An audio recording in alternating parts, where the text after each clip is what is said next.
Let's pray for the month of May. Share this prayer with your friends and bless their month.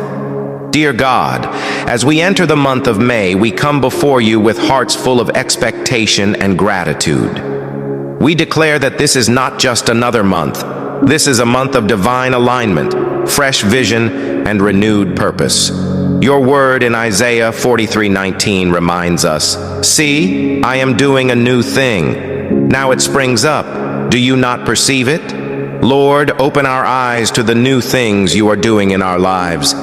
Let May be a month where closed doors begin to open, where what was delayed is finally released, and where confusion gives way to clarity. Shift us into position for every assignment you've prepared. Breathe life into our dreams again. Rekindle our passion for your purpose. Forgive us, Lord, and give us the discipline to stay focused and the boldness to take the steps of faith you are calling us to.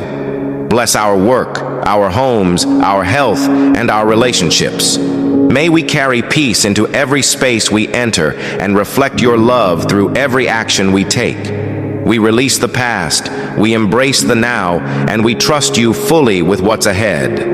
May this month overflow with answered prayers, uncommon favor, and supernatural breakthrough. In Jesus' mighty name, amen.